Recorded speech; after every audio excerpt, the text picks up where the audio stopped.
Hello friends, कैसे हैं आप सभी। आई होप आप लोग अच्छे होंगे और आपकी तैयारी ज़बरदस्त तरीके से चल रही होगी।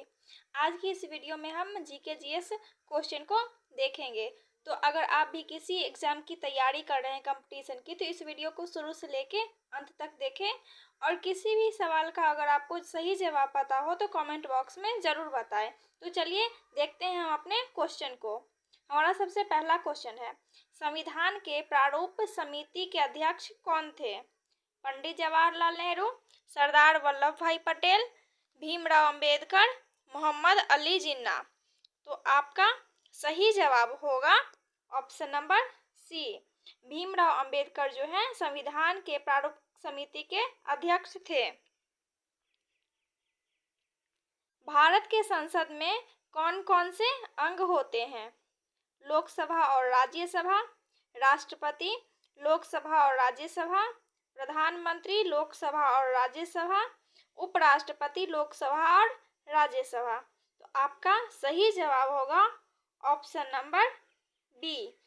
भारत के संसद में जो है राष्ट्रपति, लोकसभा और राज्यसभा, ये 3 अंग होते हैं। निम्न में से राज्यसभा का अध्यक्ष कौन होता है। प्रधानमंत्री, राष्ट्रपति, उपराष्ट्रपति, विरोधी दल का नेता। आपका सही जवाब होगा ऑप्शन नंबर सी, उपराष्ट्रपति राज्यसभा का अध्यक्ष होता है। क्वेश्चन नंबर 4, राज्यसभा की नामांकित सदस्यों की संख्या कितनी है। 10, 11, 12, 13। आपका सही जवाब होगा ऑप्शन नंबर सी, राज्यसभा में नामांकित सदस्यों की संख्या 12 होती है। भारत का संविधान कब अस्तित्व में आया था। 26 जनवरी 1947 को, 26 जनवरी 1950 को, 15 अगस्त 1947 को, 15 अगस्त 1950 को। इसका जो करेक्ट आंसर होगा वो होगा ऑप्शन नंबर बी, 26 जनवरी 1950 को भारत का संविधान अस्तित्व में आया था। कोई भी विधेयक धन विधेयक है या नहीं, इसका निर्णय कौन लेता है। राष्ट्रपति, प्रधानमंत्री, लोकसभा का अध्यक्ष, वित्त मंत्री। तो आपका सही जवाब होगा ऑप्शन नंबर सी, लोकसभा का अध्यक्ष ये तय करता है कि कोई विधेयक धन विधेयक है या नहीं। नेक्स्ट क्वेश्चन की तरफ चलते हैं। पंचायती राज व्यवस्था कितनी स्तरीय है। 3 स्तरीय, 2 स्तरीय, 4 स्तरीय, इनमें से कोई नहीं। तो आपका सही जवाब होगा ऑप्शन नंबर ए, पंचायती राज व्यवस्था 3 स्तरीय व्यवस्था है। नक्शे और ग्लोब पर अंतर विभाजन लाइन कौन है। अक्षांश, लंबाई, भौगोलिक ग्रिड, इनमें से कोई नहीं। आपका सही जवाब होगा इनमें से कोई नहीं, ऑप्शन नंबर डी। सहारा रेगिस्तान कहाँ स्थित है। Canada, Africa, Australia, America.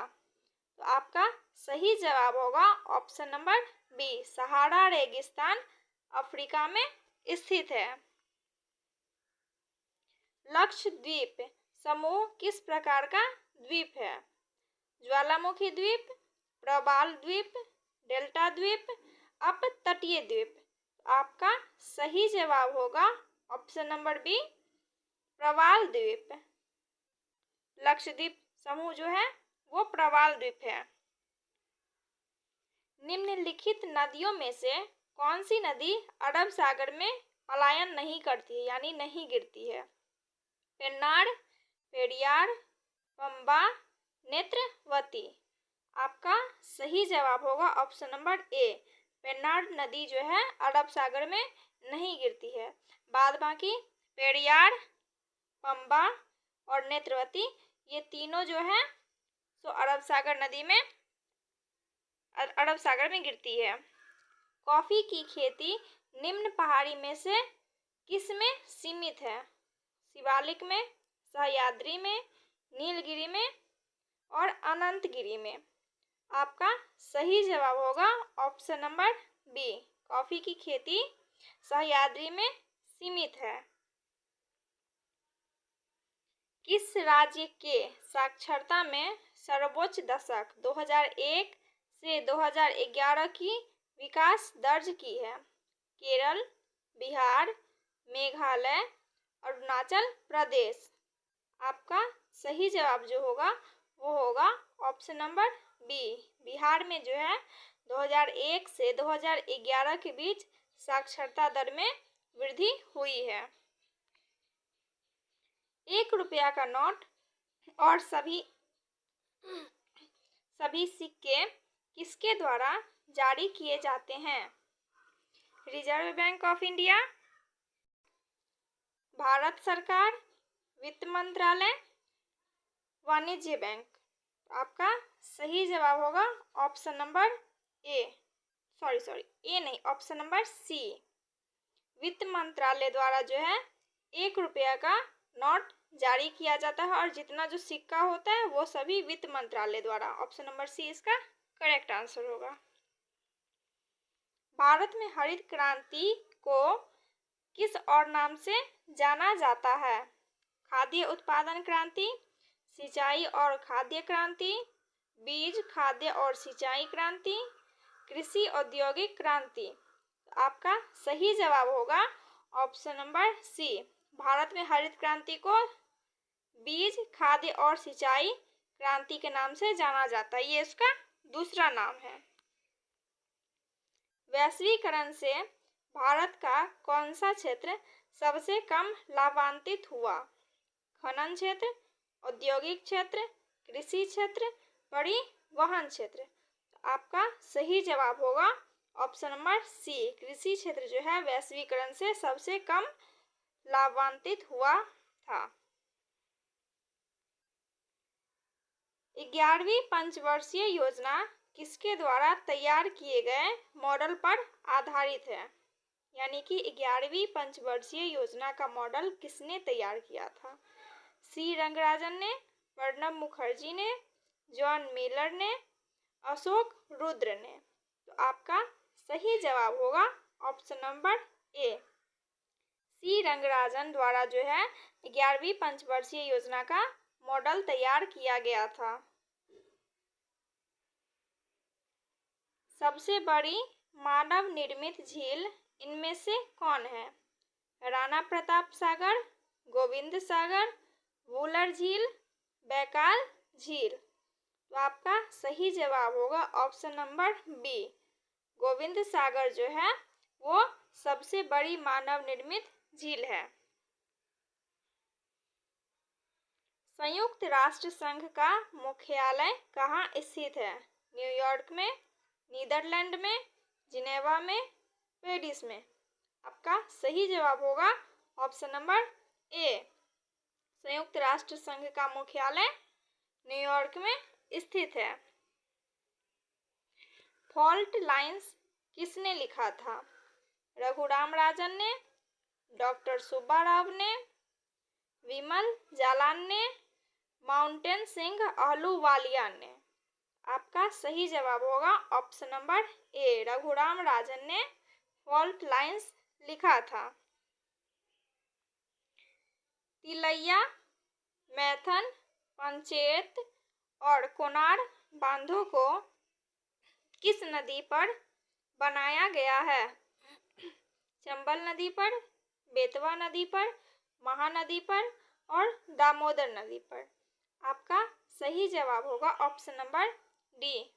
Damodar नदी पर जो है तिलैया, मैथन और पंचेत कोनार चारों का बांधों को किस नदी पे बनाया है? दामोदर नदी पर। मार्च 2013 तक वित्त मंत्री पी चिदम्बरम ने कितने बजट प्रस्तुत किए? 6 बजट, 7 बजट, 8 बजट, 9 बजट। तो आपका सही जवाब होगा ऑप्शन नंबर सी। 8 बजट प्रस्तुत किए। लोकसभा ने राष्ट्रीय खाद्य सुरक्षा विधेयक 2013 कब पारित किया?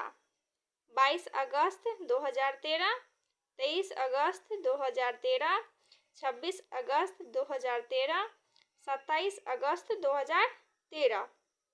तो आपका सही जवाब होगा ऑप्शन नंबर सी, 26 अगस्त 2013 को लोकसभा ने राष्ट्रीय खाद्य सुरक्षा विधेयक पारित किया। विश्व की पहली महिला प्रधानमंत्री कौन थी? इंदिरा गांधी, बेनजीर भुट्टो, मार्गरेट थैचर, श्रीमावो भंडार नायके। तो आपका सही जवाब होगा ऑप्शन नंबर डी, श्रीमावो भंडार नायके जो हैं वो विश्व की पहली महिला प्रधानमंत्री थी। भारत का राष्ट्रगान किसने रचा? रविंद्रनाथ टैगोर ने, बंकिम चंद्र चटर्जी ने, सरोजिनी नायडू ने, मोहम्मद इकबाल ने। तो आपका सही जवाब होगा option number A, Rabindranath Tagore ने भारत का राष्ट्रगान रचा। अगर वीडियो पसंद आए तो वीडियो को लाइक करें और हमारे चैनल को सब्सक्राइब करें। मिलते हैं नेक्स्ट वीडियो में।